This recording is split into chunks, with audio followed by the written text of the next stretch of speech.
Então, pessoal, hoje a gente está aqui no AsaCast iniciando uma nova série, acho que ele nem sabia disso, série Profissões, né? Com um cara que é meu amigo de infância, adolescência, saxofonista e vocalista da minha banda do ensino médio. E de lá para cá a gente cresceu muito, né? Não em tamanho, no meu caso, mas nós crescemos bastante e tenho certeza que a gente vai poder contar para vocês muitas coisas aqui. Silvio Peçanha Neto, obrigado por aceitar o convite, estar aqui com a gente. Eu que agradeço, é um prazer enorme.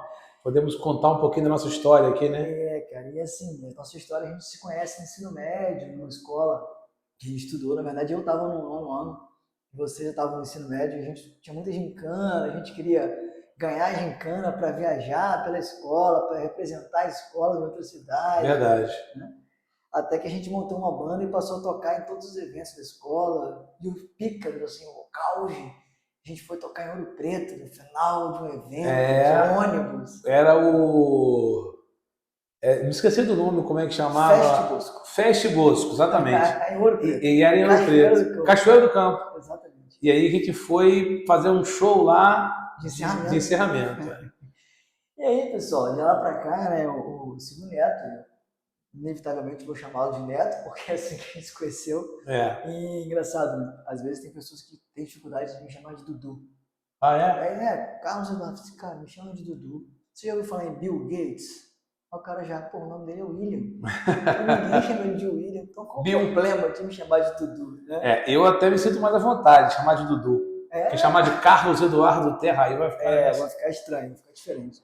Mas aí, galera, o Neto vai falar um pouquinho sobre... a gente vai conduzir aqui a conversa, né? A gente pode falar um pouquinho mais na frente sobre nossa banda, sobre tudo isso daí. Mas o Silvio Neto, ele fez medicina e se especializou em... Neurologia, clínica, neurologia.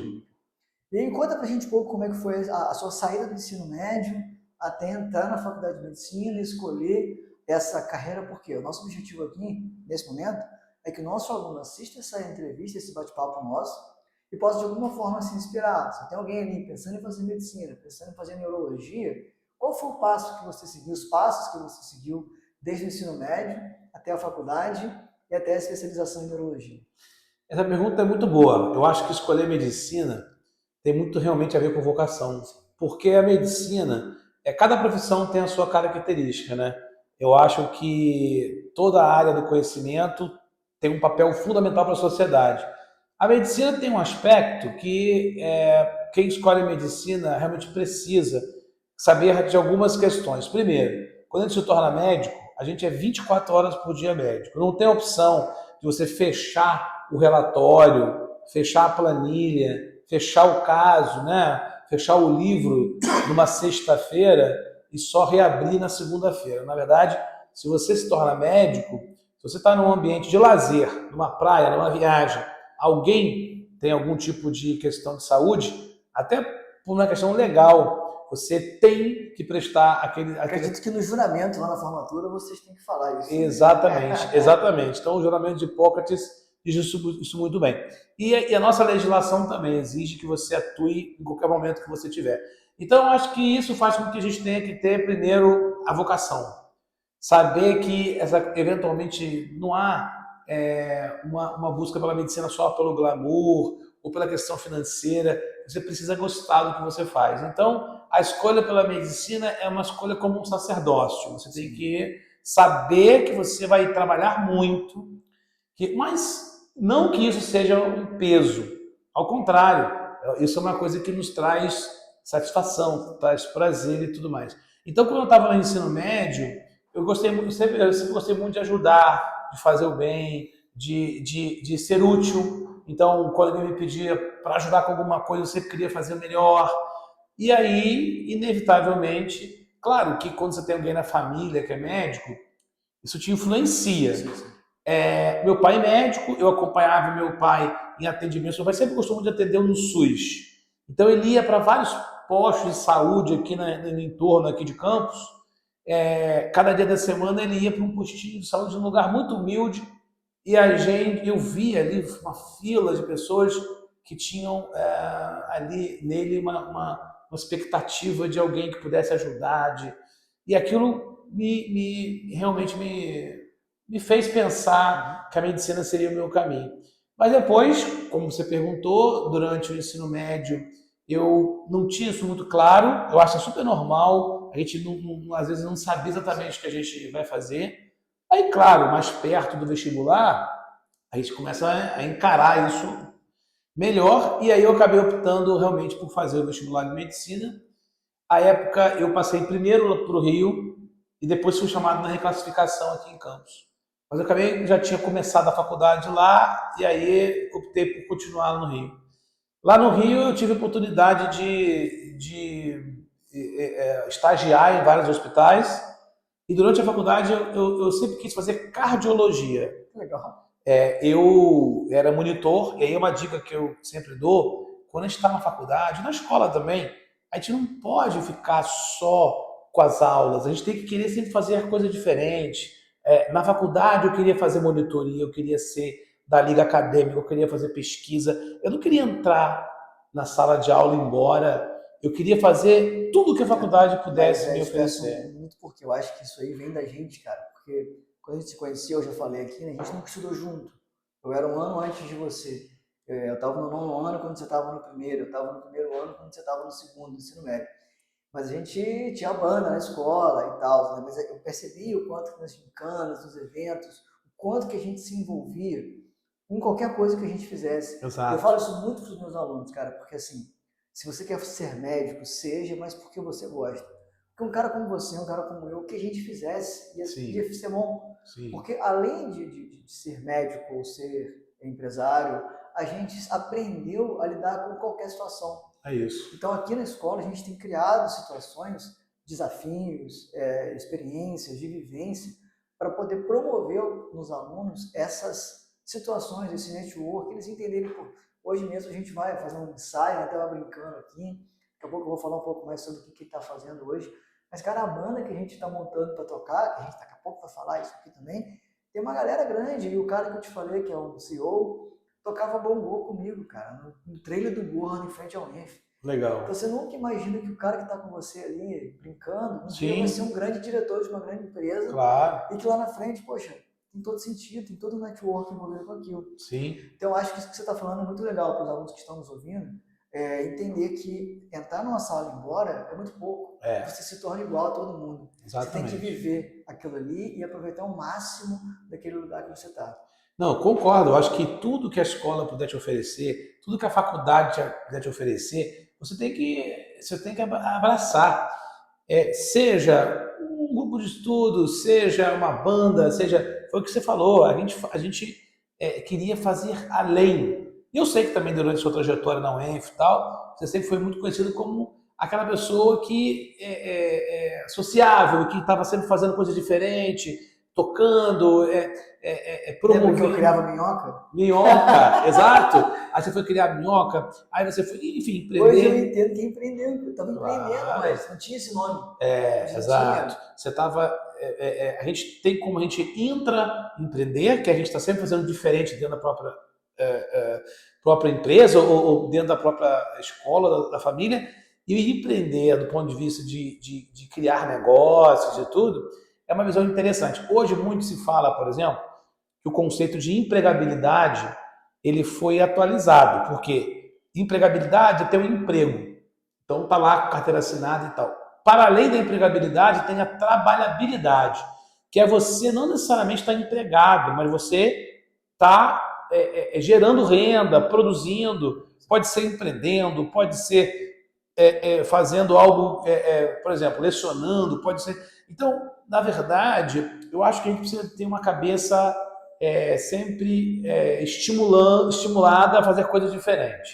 E acho que durante a faculdade e a escola, uma forma de exercitar isso é não se satisfazer apenas com o conteúdo ali da aula. Você tem que chegar, você tem que tentar entender o que tem além. Para você ter uma ideia, essa parede que você está vendo aqui, é uma aluna nossa do segundo ano do ensino médio, a Thaís, que está fazendo. Ah, que legal. Você vê que é um processo de construção. A cada entrevista nossa aqui, a gente está vendo, agora ela já começou do lado de lá. Ou seja, ela está vindo muito mais do que simplesmente para a aula e deixando a marca dela aqui para sempre. Olha que legal, não é? Então você vê, E você vê a beleza de cores, de sombras. Então, quer dizer, a gente precisa ir além. E acho muito, francamente, que a música talvez seja a arte, de modo geral, seja uma das ferramentas mais poderosas, porque abre a tua cabeça para uma criatividade. E aí acho, sinceramente, Dudu, que o profissional do futuro, mesmo o médico e o engenheiro, o advogado, só vai se diferenciar se ele botar para fora a sua criatividade.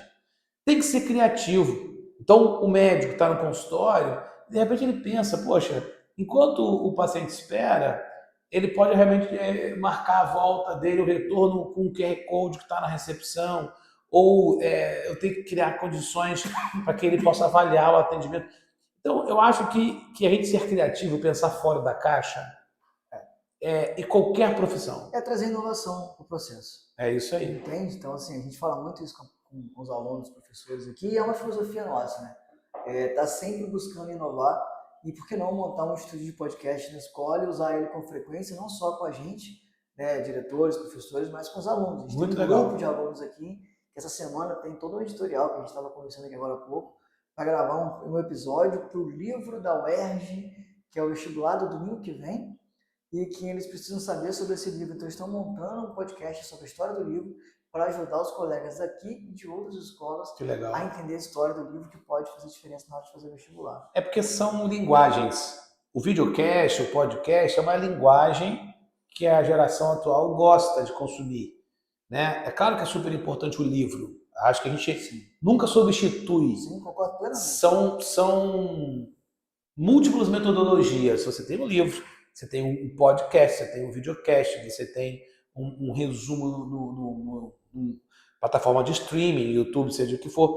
Então, eu acho que a gente tem todo o material didático disponível, e cada vez mais, mas precisa de uma curadoria. Então, você precisa de coisas de qualidade. Então, para quem está nos ouvindo e tal, e pretende fazer algum curso da área da saúde, eu acho que é fundamental a vocação, vontade, ou seja, se identificar verdadeiramente com aquela área e não achar que vale ficar fazendo mais do mesmo. Só atendendo o paciente, prescrevendo. A relação médico-paciente tem sido cada vez mais importante. Você se conectar. Quando que ela entrou então, no lugar da cardiologia? Então, eu fui, você vê como as referências são importantes na vida. E aí também falo para quem está vendo a gente e ouvindo que a gente precisa ouvir também as pessoas mais experientes. Então, eu estava, tanto que eu lembrei disso, porque eu fazia monitoria na faculdade de anatomia. E quem é monitor de anatomia disseca cadáver. E eu só dissecava coração. Eu adorava dissecar coração, as artérias do coração e tal. No finalzinho da faculdade, um tio meu, que é neurologista, na verdade, ele me chamou e falou o seguinte: olha, a cardiologia é muito legal, mas a neurologia está abrindo um campo agora de exames muito interessantes, que era a neurofisiologia clínica. E ele falou, dá uma olhadinha com carinho, porque eu acho que tem mais no seu perfil. Aí eu fui olhar, estava sendo inventada a hemodinâmica, que ia substituir, em tese, a cirurgia cardíaca, né? Ia ser menos invasiva, mas até hoje a gente sabe que a hemodinâmica tem o seu papel, mas a cirurgia cardíaca continua em alta. E eu acabei optando, então, me apaixonando pela neurologia. A neurologia cuida de pacientes com Parkinson, Alzheimer, dores de cabeça, que são as cefaleias, esclerose múltipla, as chamadas doenças desmielinizantes. Então, as doenças, as neuropatias, o paciente que é diabético, fica com inflamação no nervo, fica com dormência, fica com fraqueza. Aquilo me encantou, porque eu vi que eu podia fazer diferente. Aí volta a história da onde a gente pode dar vazão à nossa criatividade. E aí eu achei que ia ser mais diferente para mim, mais desafiador. E aí eu acabei optando pela neurologia. Muita gente tem dificuldade com a neurologia porque acha que é difícil, que é complexo, mas aquilo me desafiou. Para você ver, quase todo mundo acha muito difícil. Eu nunca achei tão difícil, porque aí vem essa coisa da identificação.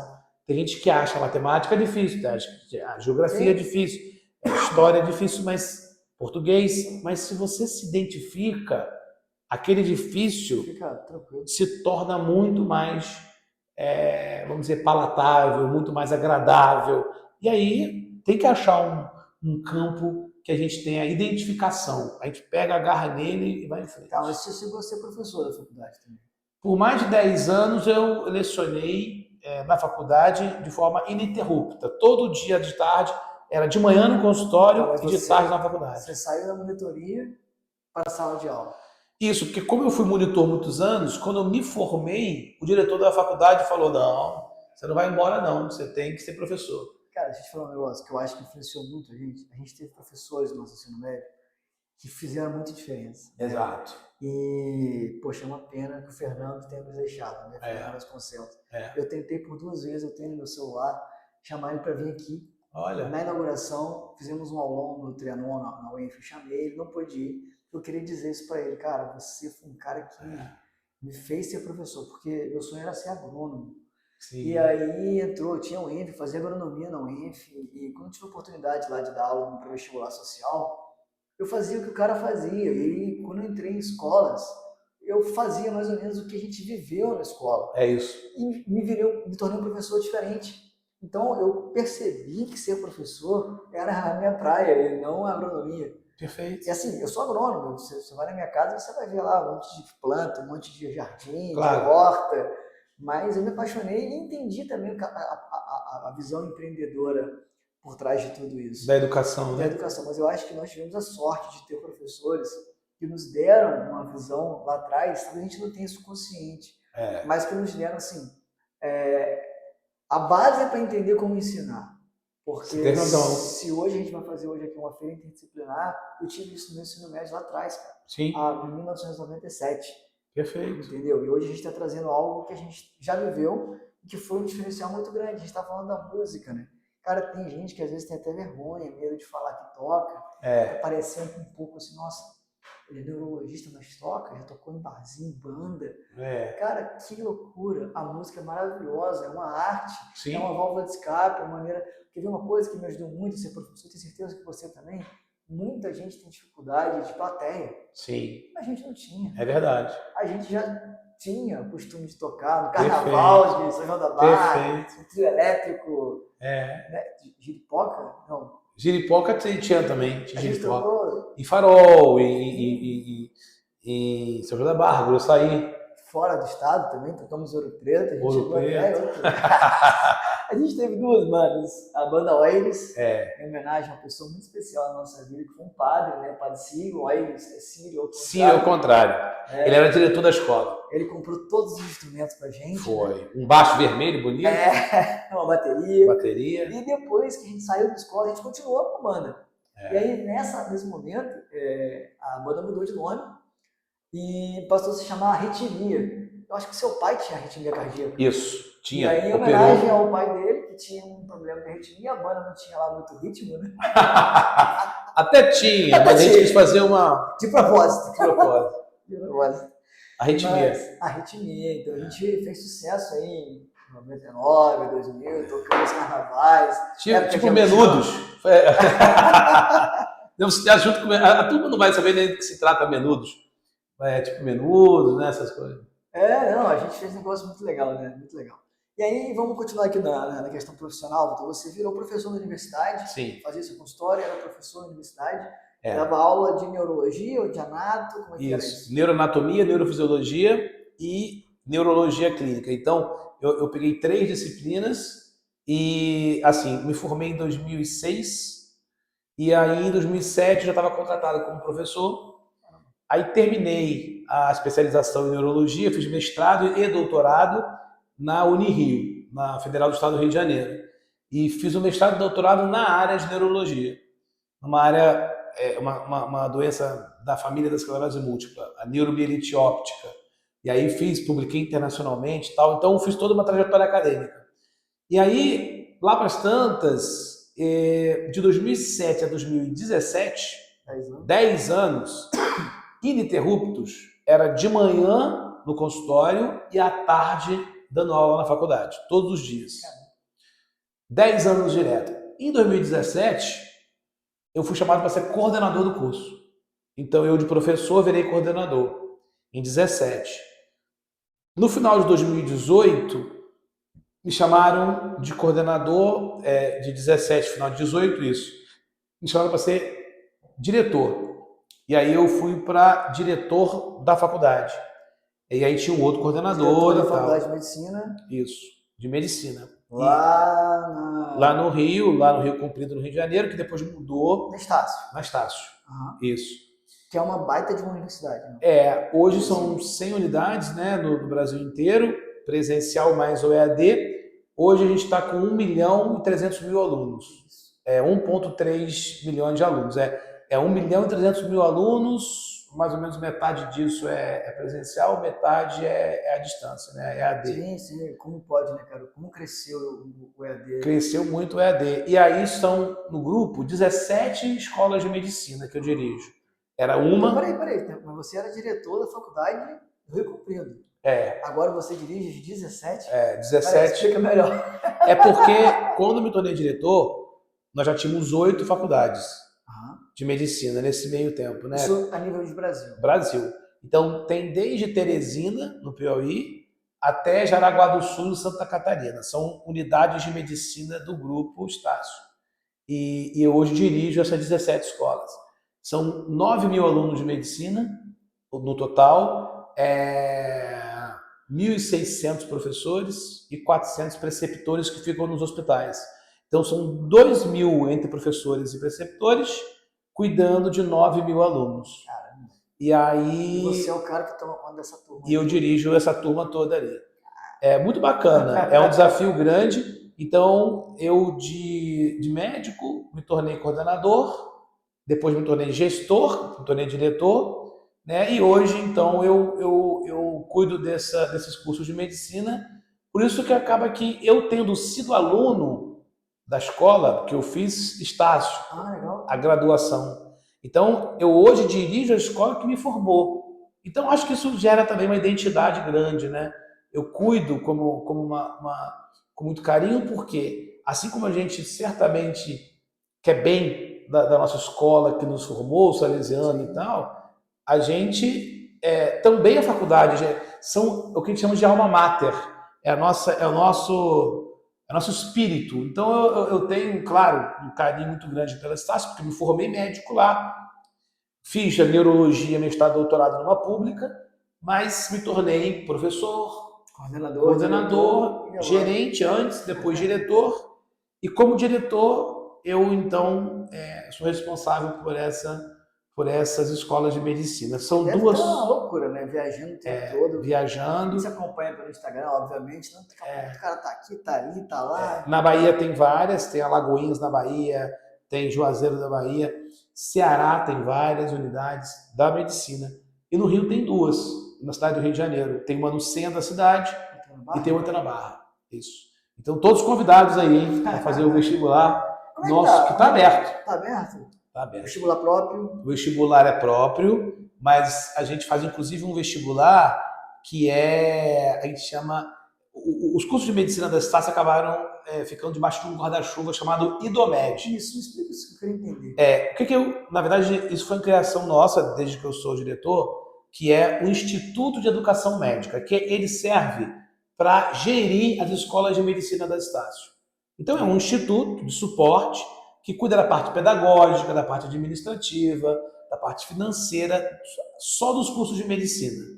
Então, esse nome IDOMED é a instituição que faz a gestão dos cursos de medicina. Essa que eu presido, esse instituto eu presido. Então, atualmente, de diretor, eu me tornei presidente do IDOMED, que cuida disso. Então, o que a gente faz? Com uma única taxa, o aluno se inscreve e ele concorre às 17. Que legal, tipo um Enem um Enem, da Estácio. Como se fosse um SISU do IDOMED. Então, a primeira escolha dele, por exemplo, é o centro. Se ele não passar, segunda opção, ele consegue se ver no ranking das outras 16. Então ele consegue ver, olha, eu não passo para o centro do Rio, mas eu passo para Ribeirão Preto.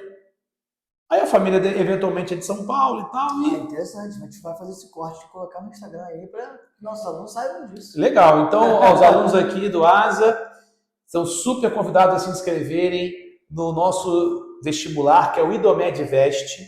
A inscrição é uma só e você concorre a 17 escolas de medicina com a única prova. É uma novidade isso. Tem quanto tempo que tá assim? A gente está assim há 2 anos. É novo, é novo. É novo. Pós-pandemia. É 1 ano e meio, pós-pandemia.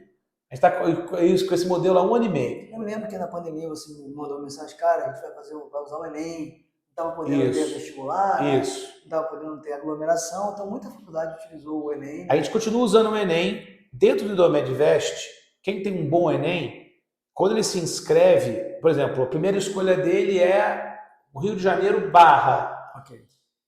Aí ele se inscreve, mas ele consegue aplicar com a nota do Enem. Aí a primeira chamada de todo mundo do Brasil é pelo Enem. Se ele não foi chamado pelo Enem, aí automaticamente ele é redirecionado para fazer a prova do vestibular. Okay. Aí ele faz a prova, obtém uma nota. Se ele tiver média para passar para aquela unidade, está tudo bem. Se ele acabar todas as vagas e ele não conseguiu entrar, ele tem 50 na frente dele, mas se ele, em outra unidade nossa, ele está bem posicionado, aí ele escolhe mudar.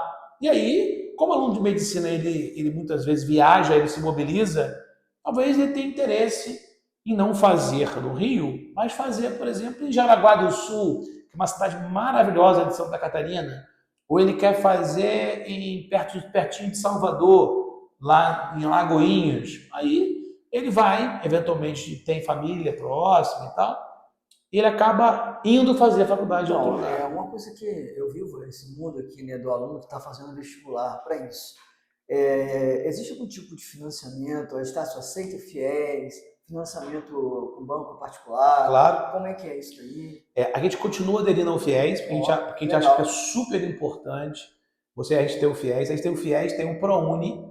Então, 10% das vagas nossas são destinadas ao FIES, 10% ProUni.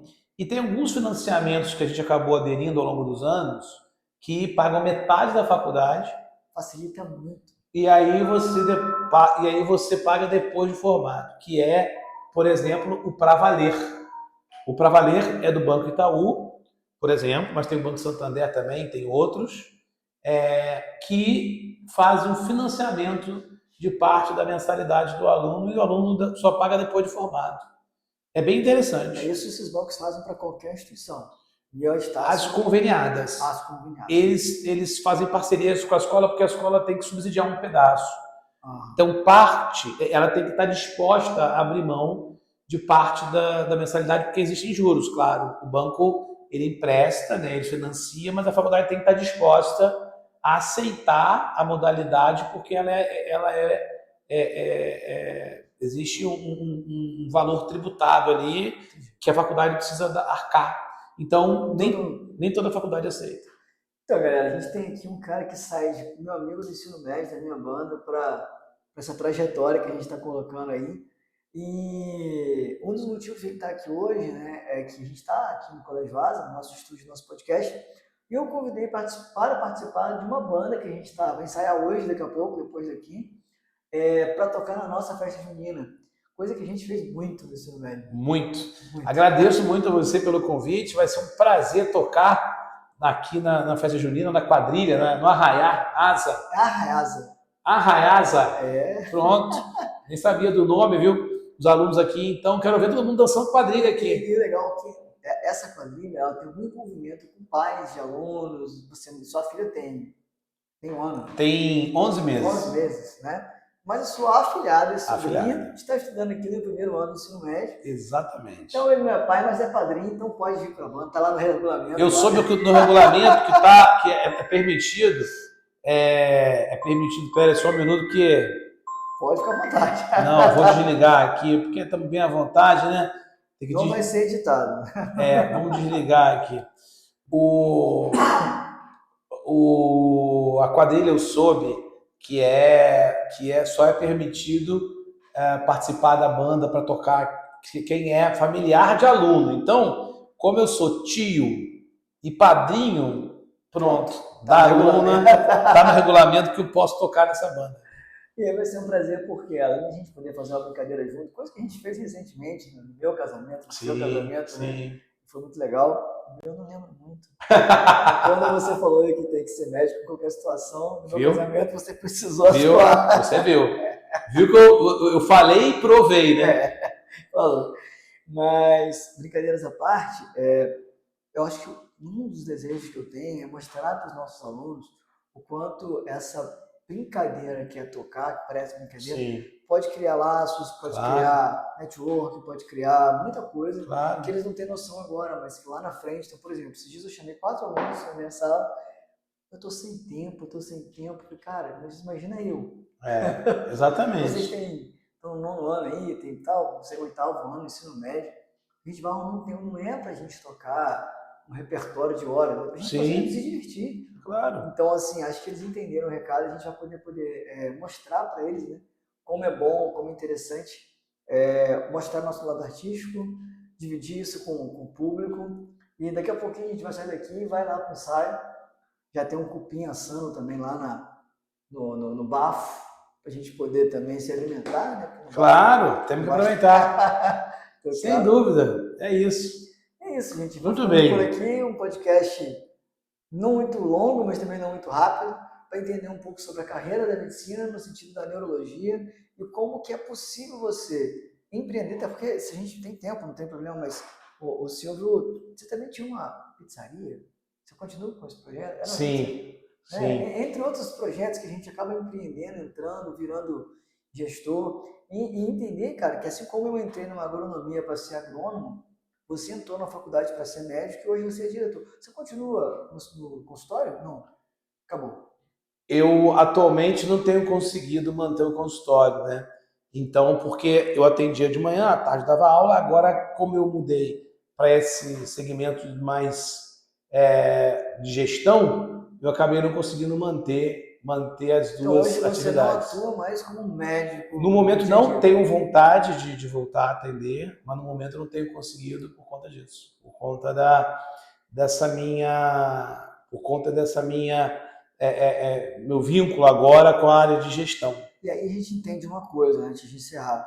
Cara, a gente tinha uma trajetória que a gente traçou, eu achei que ia ser agrônomo, você achou que ia ser médico, eu sou, você também é, mas olha para onde que a gente vai. Exato. Então o aluno que está no ensino médio, ele tem aquelas certezas absolutas, né? Não precisa ter.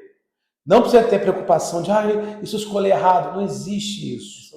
A gente pode ao longo da vida ir mudando, eu falo até com alunos de medicina, que estão fazendo medicina e mudam para outra coisa, que fazem cardiologia e depois mudam para cirurgia plástica. Eu tive uma aluna de medicina que ela saiu da medicina, depois foi fazer moda e se tornou uma estilista famosa de vestido de noiva. Então assim, não precisa ficar com essa ansiedade. Eu acho que tem que ter tranquilidade de escolher. Em geral, a gente faz essa escolha muito jovem. Então, estejam tranquilos, porque a qualquer momento é sempre tempo de mudar.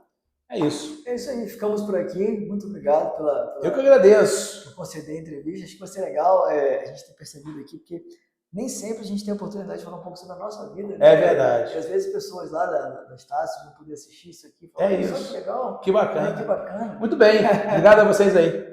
Bate aqui. Vamos brindar. Colégio Asa. Valeu, galera.